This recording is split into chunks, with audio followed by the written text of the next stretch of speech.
সবাই আইন শৃঙ্খলা বাহিনীকে সহযোগিতা করুন এবং সবাই নিরাপদে ঘরে থাকুন। আসসালামু আলাইকুম প্রিয় খাগড়াছড়িবাসী, আজকে এক দুঃখ ভরা আক্রান্ত হৃদয় নিয়ে ক্যামেরার সামনে হাজির হয়েছি। আপনারা জানেন খাগড়াছড়ির পরিস্থিতি অত্যন্ত ভয়াবহ। এই সময় আমরা কোনো সাম্প্রদায়িক দাঙ্গা হাঙ্গামার মধ্যে না জড়িয়ে পরিস্থিতিকে শান্ত করার জন্য আইন শৃঙ্খলা বাহিনীকে আমাদের সহায়তা করা উচিত।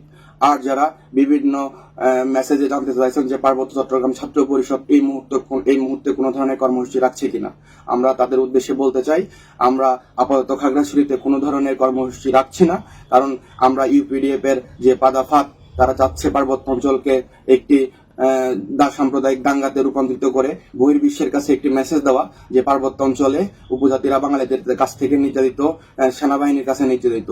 অতএব আমরা এই মুহূর্তে পরিস্থিতি ঘোলাটে করার জন্য আপাতত কোনো প্রোগ্রাম খাগড়াছড়িতে রাখছি না।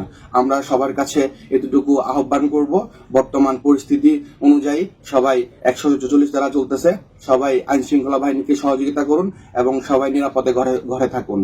এখন বর্তমান সিচুয়েশন অনুযায়ী গুইমারাতে সাম্প্রদায়িক যে হামলা মামলা চলতেছে, সেটা নিরসনে আমরা সকল বাঙালি ভাইদেরকে দৃষ্টি আকর্ষণ করে বলবো, আপনারা সবাই ঘরে থাকুন, কোনো ধরনের দাঙ্গাতে না জড়িয়ে আইন শৃঙ্খলা বাহিনীকে সহায়তা করুন।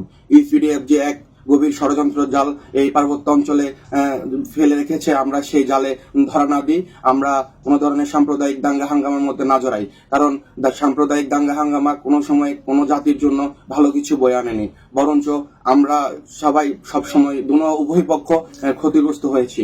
আর গতকালকে খাগড়াছড়িতে যে ঘটনা ঘটেছে, সেখানে যারা আহত হয়েছে, যে বাঙালি ভাইরা আহত হয়েছে, আমরা তাদের সুস্থতা কামনা করি। সবাই ভালো থাকবেন, নিরাপদে বাসায় থাকুন। আসসালামু আলাইকুম।